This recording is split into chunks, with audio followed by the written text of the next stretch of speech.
Yeah, so you already know we gonna look at this one. Nah, both. Oh. And then we can look at each other too. Okay. You know what I'm saying? It just depends on how the conversation goes. Okay.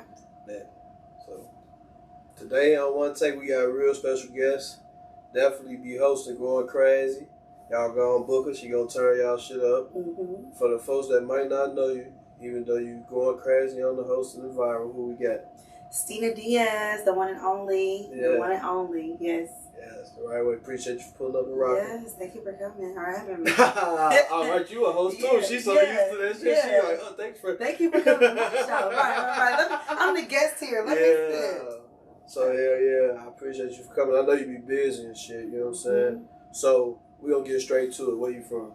Kansas City, Missouri, middle of the map. Yeah. Chiefs, like Midwest. Yes, Midwest show. Yeah, the right way. Mm-hmm. So we gonna get straight to it. How was middle school for you out there? I never been a school person. I have a problem with authority, and not like police, but like there's a person telling you what to do, and where I need to be at a certain time has just like always been crazy to me because like time for me really ain't real. Yeah. So it's just like. And then what we was learning was kind of crazy or whatever. I've always been popular. I've been cool with the jocks, I guess you could say, with the nerds, with the cheerleaders, with the, you know what I'm saying, the dudes that don't care about school, the people that actually care about school. So it's just like, I've always been cool with everybody. Middle school was easy for me. I played all sports, volleyball, track, dance, basketball. Like, yeah, always been involved. Yeah. I was on a team promo team when I was a kid, or when I was like 13, 14 or whatever. My one of my good homegirls, her cousin used to have an adult promo team, and he just made it one for the little kids, or for the kids. Yeah. And so we was throwing parties at like venues, and then we got into the community centers, and that kind of like kicked off me being involved in, I guess you could say, nightlife or entertainment. Been doing it for a minute. Yeah, nah, it's going crazy though, you know what I'm saying? And you sound like your upbringing was pretty well, you know what I'm saying? Like, it was decent for you out there, you know what I'm saying? You say, no, I'm just saying, like, you ain't really say nothing too crazy, you just said it was lit. I mean, for what I could make it, but I mean, like, Kansas City is just like any other urban city, like, you know what I'm saying? Like, the violence is out there, but I just kept myself busy and out of trouble, so, like, you know, and then I had hella brothers, so they just was not going for a lot of, they wasn't going for a lot of nothing. You know what I'm saying? First boyfriend 18, virginity 18, like all that stuff was when I was out the way. Yeah, so, like I just stayed into something, not trouble all the time, but I stayed in something to pass the time. I just knew I was going to leave Kansas City anyways, So that's good then, you know what I'm saying? So, you just told me how that was. How was high school for you then? High school was the same way. It was cracking, but I was just warming my body. Yeah, I was just warming my body. Like, I was, it's this place called the College Basketball Experience. It's like, say the State Farm Arena or the Georgia's World Congress Center connected to the Mercedes-Benz Stadium. Yeah. So it's that kind of setup or whatever. But I was throwing parties there when I was 15, 16. Bringing out Travis Porter, K-Stylus, B King, rest in peace, my God. Yeah, so I was moving when I was younger, you know what I'm saying? And so college was never the plan or whatever, but I was literally just doing school because I knew I had to. I loved track. So I would go to school so I could run track or go to school so I could dance. So after high school, you went to college? Mm-hmm. How was college? College was cracking too, but I wasn't supposed to be there. Like, I really just been going with the flow my whole life, and like whatever happens, happens. But that's a good way. It's pointing you in the right direction. Yeah, and I'm like, whatever feels good to me is where I always am at. So it's not like, you know, oh, Stina, what about this or what about this? Like, I don't really think about it till it get in front of my face, for real, for real. Yeah. You know what I'm saying? You got an idea, but, you know, God got a funny way of letting you know that ain't what we doing. You know what I'm saying? So, high school was lit. Like I said, still popular. I didn't have really, like, too many issues outside of, like, teachers just getting on my nerves and talking to me about stuff that don't matter. You know what I'm saying? You ran into any of them now? Yeah, so funny part, I got invited to talk to my old high school. It was like an alumni event. I got invited to talk there on the main stage, like I was the opening speaker, and it was just like, I'm about to pop my shit here because y'all thought that me talking was going to, you know what I'm saying, lead me towards something else, and it's been my life, my whole life. She talked too much. She did. I'm going to keep talking. I'm going to keep talking. And look, that shit got you hosting now. Exactly. You know what I'm saying? You know, you was just telling me that, like, off the camera and shit, but as far as, like, that's kind of like the end goal with this shit. If I was like, one for me would be, of course, taking this through the roof. Yeah. And making this shit the biggest. It's already on its way to being that. Yeah. Really killing everybody out there right now. You going crazy. You know what I'm saying? You're going crazy, dog. No shade to all the other platforms. I've been on mostly all of them too. Yeah. Because I've been viral. Yeah. But, you know what I'm saying? Right now, we really killing it on the interviews. You're going crazy. So, with that being said, like, my end game for this would be, like, either getting in a position like what you saying, being a host, or either, you know what I'm saying, even being a host on somebody else's shit. Yeah. You know what I'm saying? So, that's what's up. So, after college, what kind of happened? After college, I'm real wifey. It's so bad. I mean, I'm not no more. I'm single now, but like when I was in these spaces, like I'm wherever my nigga is, where I'm at. You know what I'm saying? And so after college is kind of when I was finally single after being not single for so long. Yeah. After college is when I kind of hopped in my like little bottle girl waitressing bag. I didn't know what I wanted to do. You were still there, right? Where? Back home. No, I was in Atlanta. I moved to Atlanta 3 days after I graduated high school. I lied to my mama, told her. Yeah. Shit. I lied to her. So you was in college out here? Yeah, I went to Clark, Atlanta. Graduated from Clark, Atlanta in 2017. Oh, shit. Okay, so what was the biggest transition then from Midwest to Georgia? Oh, the shock of black people. Okay. So many black people. Like, back home is black people, but, like, you don't know how many different types. You don't know it's Nigerians, Jamaicans, and stuff like that. Like, I grew up with Latinos. I grew up with the Asian community, Filipinos and stuff like that, and obviously still black people, but it wasn't as many. Like, you wasn't going to the grocery store and just seeing a black cashier, a black police officer, a black, you know what I'm saying, a black deli person. Like, everywhere you go is black. Everywhere you go is black out here. So that was a shock to me.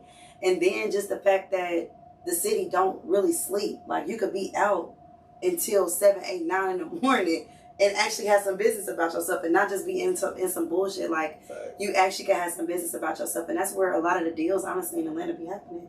Is between them hours that people like, them wee hours is when Kansas getting drawn. Yeah, that's when I made some of my most viral shit in them wee hours, like just being there. Like, there's opportunity for sure. For everybody, though. That's the thing. Like, it ain't no one cookie cutter, like, you got to do it this way or you need to do it this way. And I think that's what drew me to Atlanta for real was shit. All these black people in one space, and we all got some type of similarities, goals. It's like something gotta crack, you know what I'm saying? Like, something gotta happen down here. And then when you just look at like history, artists that come from here, actresses that come from here, businesses that are here, like everything, it has a path to success, no matter how long it takes. So Atlanta was always gonna be, or LA was gonna be the vibe. I'm starting to look at different places now. It's still LA for me. You know what I'm saying? After this, you know what I'm saying? See, because how I did my journey, it was different. Like I said, it was not planned. I always had a dream to move to Atlanta because coming from Chicago, like I said, we was always pushing the music. So, you know, nigga already knew, like, man, you go down there, your ass gonna, you know what I'm saying? Shit gonna go up. And then, so it was just like, I never really had that faith to make that move type shit. It's scary. Especially when you're going off your talent. Like, I don't think you can talk about, listen, because some people just might not feel you. But that's one thing about Atlanta. I don't give a fuck. Somebody gonna feel you. They gonna feel it just because, like, you black. They like, you black, you trying and you hungry, they gonna feel it. They gonna put you in, or you put yourself in the rooms, they definitely gonna make it sure that you know. But like, I was on my homegirl. She's about to, I'm getting her to move down here. She's 30 now. Like, she from Kansas City, Missouri too. And I was telling her, like, she's just scared. And I'm just like, bruh, don't even be scared. This ain't the time to be scared. This ain't the place to be scared. This ain't, because people, one, gonna write you off. Ain't nobody got time for it. Don't nobody care to listen to that. Like, it's either you gonna come, do what you need to do, show up and show out, or move so somebody can. Some of the best advice I got from my homie Big Boogie, that nigga said that shit, like, scared? Like, he was like, scared? And that shit right here next to you? Like scared of what? Like, you right here next to it. Like, it's right here. Like, don't be scared of no opportunity that's right here. Shit, your ass act scared if you want shit. That opportunity be gone. Straight gone before you can even think about thinking about it. Like, you shouldn't be out of here. And that's been my thing. I just jump. Like, when they say jump off the porch, and wherever I land, and I'm thankful for God and the people that's looking over me, protecting me, spirits here, alive or dead. I've always landed on my feet. That's real. You know what I'm saying? And sometimes the feet be crispy too. So I'm like, you feel me? Y'all laying real nice. I'm thankful that God brought you here today. You know what I'm saying? Because shit, you know, you definitely got a good story, and we finna get it out there. You know what I'm saying? So I love that. pretty much everything kicked off really like once you got here, once you got into college, you was lit. Yeah. So you really hopped into the entertainment head on. Yeah. So like my background obviously is in like media work as far as me being a talent. But what I went to Clark for was public relations, so I know all about the business side. You know what I'm saying? Tapped in with a whole bunch of people, and shout out to my homegirl, Rachie Baby. She's over at YouTube Music right now, and she's worked her way through Rock Nation, just like really a it girl. Yeah. Born and raised Atlanta, like Georgia Peach to whatever, but she's fire as hell. Yeah. She was a market manager for this campaign that I used to work with. It was called Fresh Empire, and it was basically people geared towards people 12 to 17. Focusing on not smoking tobacco, but they did it through music and hip hop and culture. Mm-hmm. So it was just super, super fresh or whatever. But I was traveling. This is when I was like, I had to be no more than 19, 20. Yeah. I was traveling. I'm in LA, New York, Chicago, Miami, Houston. Like, I'm in all these places rubbing elbows with people just making, laying the groundwork. You know what I'm saying? I'm at the BET Awards. I'm at all, like, just doing stuff. I'm with, Brent Fayez and them. I'm with Lotto before she got cracking. When she was mulatto. So like all these different experiences, again, just being in the rooms and just being nice, like respecting everybody the same way that you want people to respect you type, you know? And so like it's just carried me a long way with having a great personality and like not being stupid. Like it was just not being stupid. That's the thing right there, just staying solid and not being stupid. Because like you say, the shit be right there. Mm-hmm. And then sometimes people attitude will block them from the shit. Yeah. And that's what I had to learn out here. Like, see, in Chicago it's different. Mm-hmm. Like it's really like neighborhood celebrities. Mm-hmm. So it's like in our hood, like ain't nobody else with no more clout than us in our hood. Mm-hmm. So it's like we the biggest person in the room. But when you come out here, shit, you in the room with everybody. And then you don't even know who's who in there the room. There you go, that too. You don't even know who. I learned that shit fast out here. Just get in the room and be yourself. Them folks gonna love you. Mm-hmm. You know, coming from up there, my wheels spin a little faster than that shit. Look, you know, and your head is on the swivel, and you know what I'm saying? You're trying to see who's trying to do you in. But I think that's what made me be here so long. I mean, this is my 11th year. I'll be here 12 years next year in May. You're Atlantic now. Yeah, you know what I'm saying? Know what I'm saying? Low key. But I think that's what's kind of held me here too, is just knowing that like, any opportunity could be the opportunity. You know what I'm saying? And walking in these rooms, like, it be people that don't even know you that's rooting for you the most. You know what I'm saying? Just based off of you being nice to them, off of GP. I done seen it from every angle out here. Like, I done been to shit a motherfucker invite me to, and I'm not even knowing that shit finna even be what it turned to. You know what I'm saying? Like, and you almost didn't go.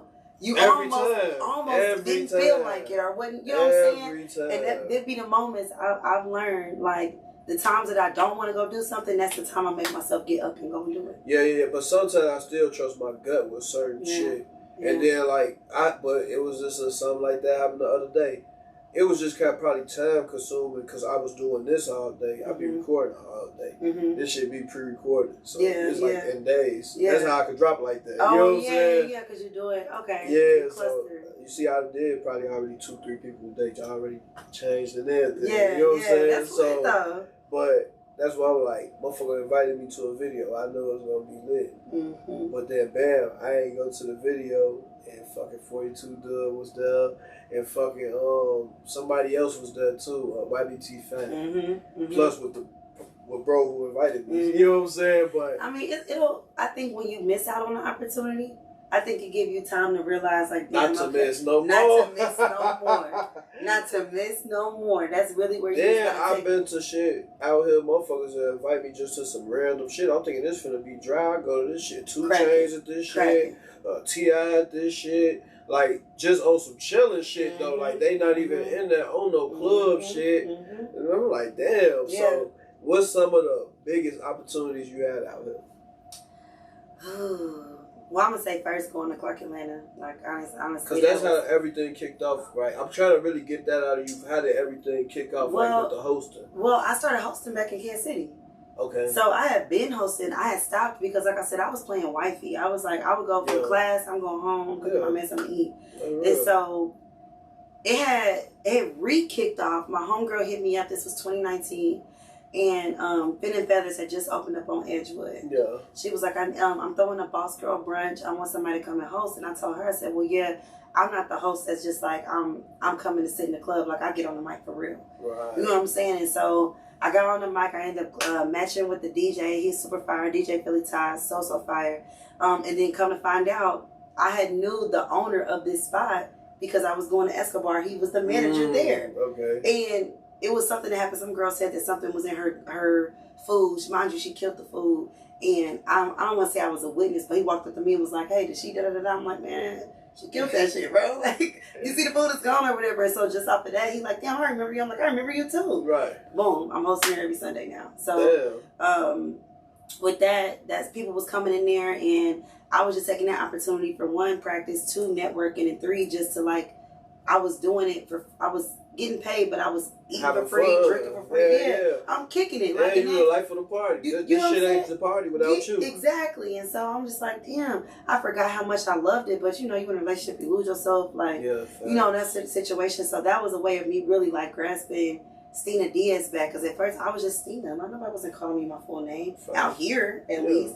You know what I'm saying? And so that happened, and then one thing led to the next thing, and then before you know it, I'm at Buckhead Theater, I'm at Tabernacle. People was like, you know what I'm saying, yesterday's price ain't today's price, you know what I'm saying? And so now I'm up and into these big events. Now I'm getting flown out to be at events and festivals and stuff. So like, that's where we get with it now, and I'm just like, it can only get bigger and better. You know what I'm saying? My network is expanding, my talent is getting better. I'm working on my craft. Like, anytime I get a chance to figure out how to be better, I'm doing that. And whether that be like me reading a book or watching a podcast or like, it shows. Yeah, you know what I'm saying? You're very media trained. Like, how you feel me? Like, I'm trying to get this shit all new to me because I always been the person that people ask the question to. Yeah. But I think probably from being on so many interviews and watching them, I just kind of knew how to start asking them. Yeah. You know what I'm saying? And then the vibe will take you there. Like, the conversation, if somebody like is who they say they are, the conversation gonna take you there anyway. Yeah. It's gonna spark something anyway. So yeah, like going from Clark, and I can say Clark gave me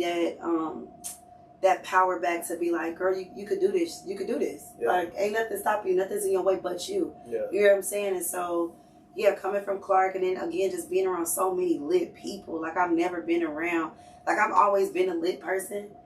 Like, I'm not even being like the popular girl, the it girl that people want to be around. All this stuff. I've always been that girl. But being around a bunch of those people in one space, it just be like, damn, I'm lit.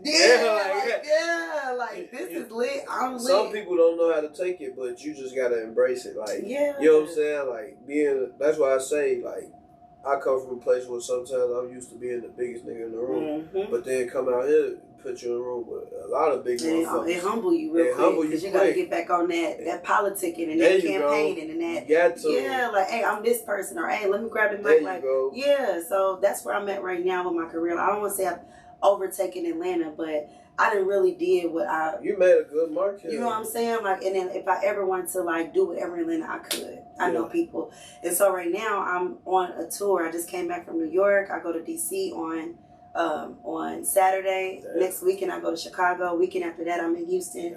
Weekend after that I'm trying to make it out to Vegas. So what you out there doing? So now I'm to the point where I'm only booking the trip if I'm linking with a DJ, a producer, a radio person. I'm making some money. I'm connecting with somebody. You know what I'm saying? I get a chance to get on the mic. Like last week, I was with DJ Trace out in New York and Brooklyn. Yeah. He let me hop on the mic, and everybody looking around like, who is that? And then when they see me and they hear my voice, they're like, nah, that's not you. You know what I'm saying? Because I don't sound like this on the mic. Yeah. At all. It's almost sound. I don't want to say like a nigga, but almost like. Go and pop it right quick. Go and tell them we on one take. She's like. You already know the vibes. Your girl Stina Dias tapped in live in the building. If you're not tapped in, you tweaked out. If you tweaked out, we don't know what's going on with it, baby. Stina Dias, right? Damn.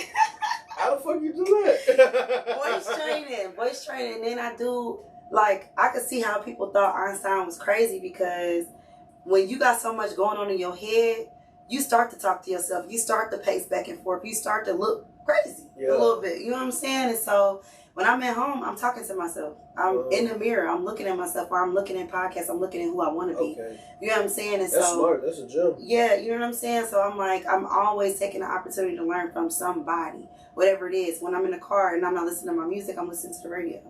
You know what I'm saying? And I'm listening to how these media personalities are speaking. How do they present themselves? Like, what would I do better? You know? I listen to the radio too because they bleep out the cuss words.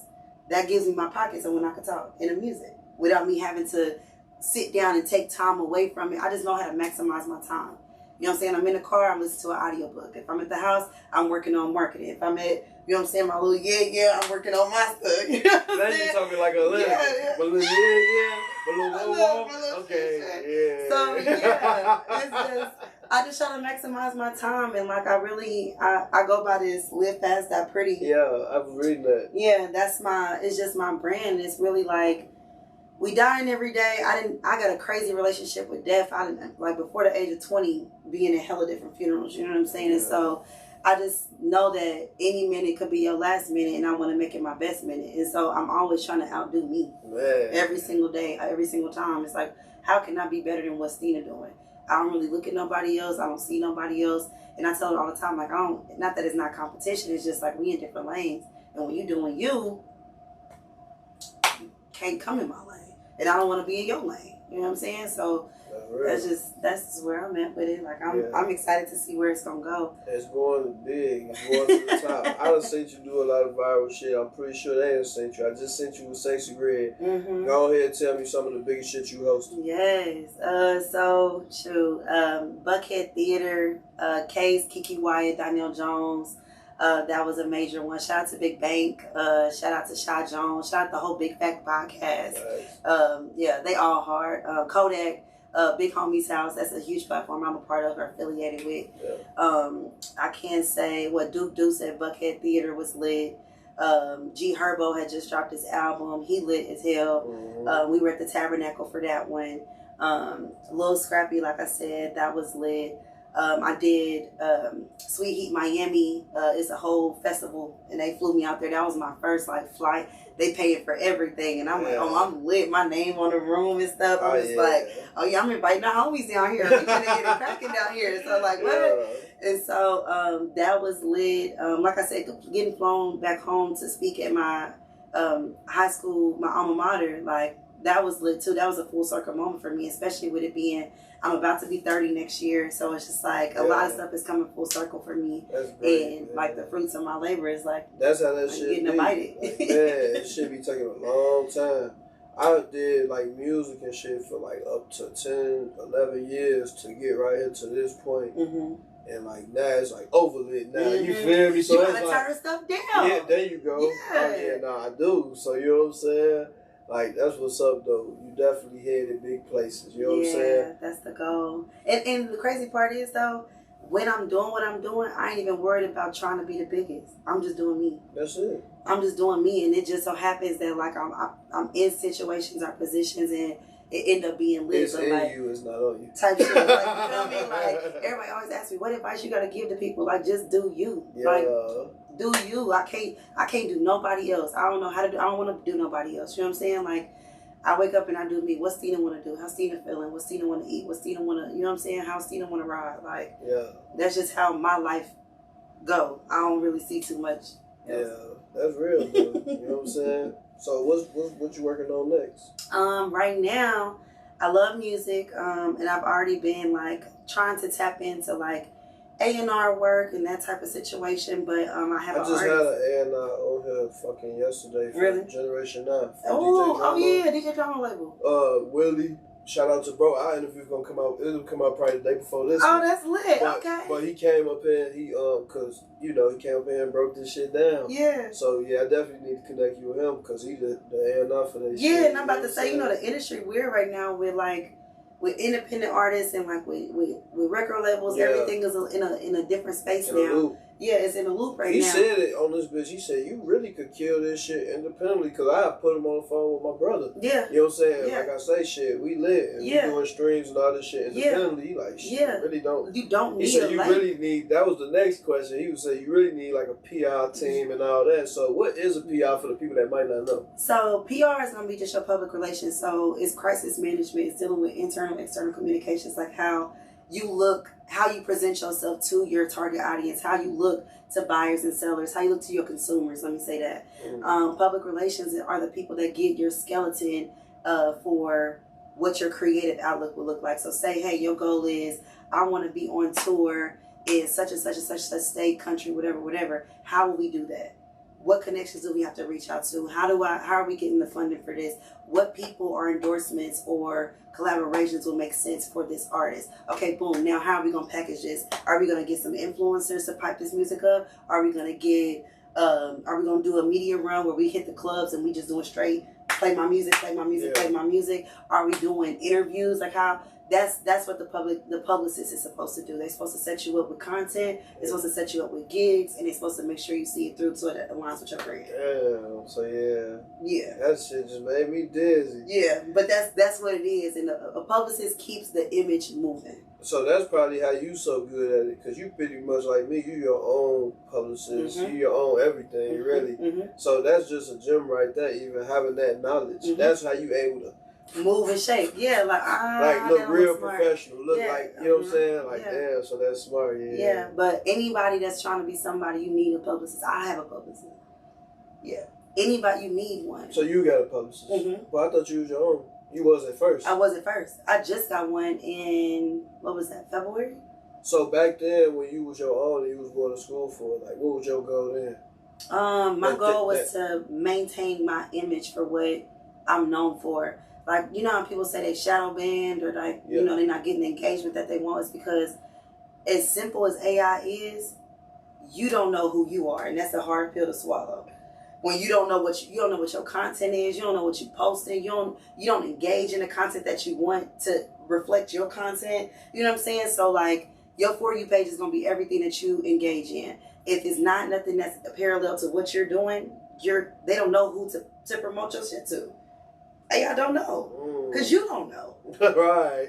You know what I'm saying? So when you sit down and you work through like, okay, look, these is the target audience. And I'm talking about like numbers, analytics, age, location, sex. You know what I'm saying? What they're interested in. And you can do all of this through Instagram. Yeah, no, fact. You know what I'm saying? And so like, you do it on Instagram and then you do it in real life and you look at where your target audience is actually consuming music or where they're actually consuming your type of content. That's where you pour your marketing dollars. What question I asked you? Where'd you find me at?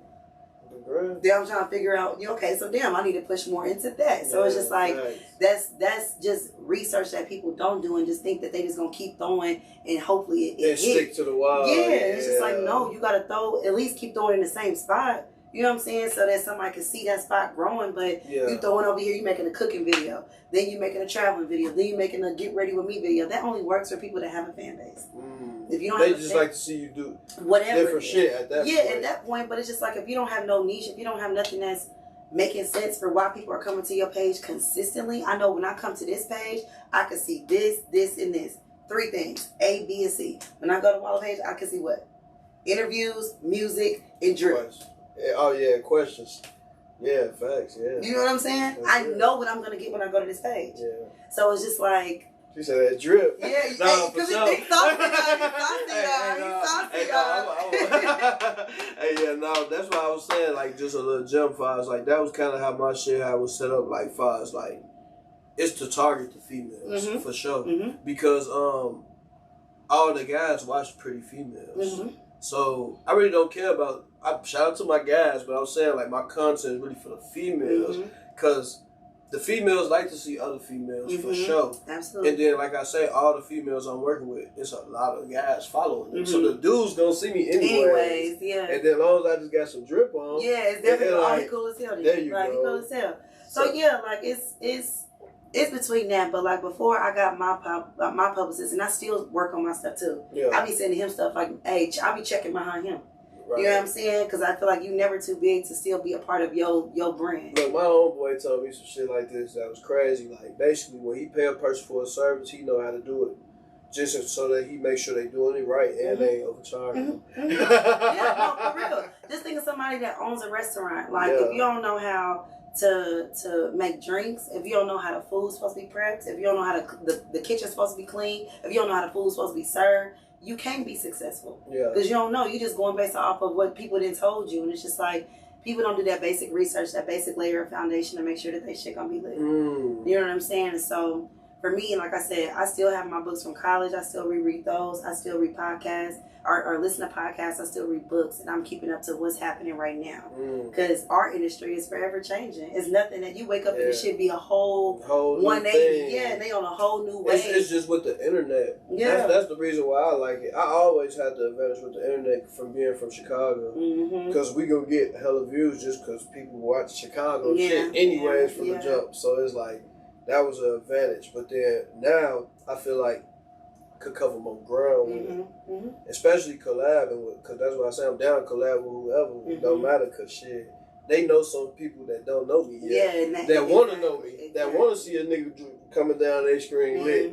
Vice versa, like with you. It might be somebody on my shit that need a fast host, you know what I'm saying? Hey, because it's fire. I'm not lying, like, and I'm not like one of the hosts that just be yelling in the mic like, hey, turn up, y'all. Like, no, I know music. Yeah. Like, I really know music for real, for real. So, yeah, but back into what I'm actually doing now. I'm still hosting, I'm still media personality, I'm still on the radio, still all the things. But I just recently picked up an artist. His name is a guy named Leon, straight out of New York. Okay. Hella fire. When I tell you, like, he's a mix of old school, early 2000s fab with some Brent Fayez as far as like delivery, creativity. Just think of Childish Gambino. Okay. Like, you know what I'm saying? Just like more into it. Like a big artist. Yeah. So like definitely somebody that can be pushed anywhere. But like I've been trying to get him in the studio for 6 years, and he finally hit me like, Stina, I'm serious. I said, how serious are you? He's like, I'm for real. He my homeboy at Decepticon. We was in the studio the other day and we laid down something. I'm just like, I need to hear how you sound. I need to get you in the studio. I need you to get comfortable being in the studio and hearing yourself, because it's different than you rapping in front of me. You know what I'm saying? It's different than hearing yourself reverbed and mixed and mastered on top of the music and like in the music, you know? And so that's always been my passion, music is. And so I'm stepping more into that. Still, like I said, doing the media personality stuff, but I'm supposed to be dropping a mixtape. We're gonna see how. Oh yeah. We're gonna see how that goes. But it'll be an all-female mixtape. I did an all-female concert this year for my birthday. It was called Pretty Privilege. Okay. And I had an artist from DC. I think I heard of that. Yeah. I had an artist from DC, hella fire artist from Cleveland, Ohio, an artist from New Orleans, Louisiana, and I had 2 artists from Atlanta. And so I was just hitting like, you know what I'm saying, all the things that I could touch, but definitely gonna be coming bigger and better with that. But the mixtape coming out, my artist, we're gonna get him popping, and hopefully by, you know, beginning second quarter next year, we dropping the EP or at least something, you know, getting him rolling or whatever. But yeah, we had all the festivals, we had all the popping things. I'm just laying the groundwork right now. No, you laid hell of a groundwork. I'm definitely inspired by that. You know what I'm saying? Like, not even on no plan shit, like shit. You just one of the people that just knew how to maneuver in every room that you was in. So, you know what I'm saying? I see nothing but big things for you. You already going crazy. Because that's the thing right there. People out there always tell you never know who watching. So they might not reach out. You know what I'm saying? But just know. They see you though. For sure they see you. You know how many times I go out and motherfuckers be like, they'll get that look. You be doing videos, don't you? Or some people might not say nothing, they'll just look. But then I know still, so it's like with you, just keep doing what you're doing. That's the plan. You know what I'm saying? And man, I wish nothing but success to you. Yeah. You know what I'm saying? I know you hella busy, you feel me? So I ain't gonna take up too much of your time. I feel like we got a lot accomplished though. We told these folks about, you know, your upbringing. We told them about high school, college, how you kick this shit off, what's coming next. And man, you know, Y'all stay tapped in. Yeah. Because it's just getting started. Tell them your Instagram. Stina Dias, STINADIAS. All platforms. Yes, all platforms. It's all Stina Dias. Okay. Same across the board. You ain't got to put no underscores, no dashes, no none of that. Stina Dias, raw, direct, live, baby. Yeah, so I appreciate you for coming. Thank you. There we go. Like, Yeah. that was lit. Yeah, no, facts. So you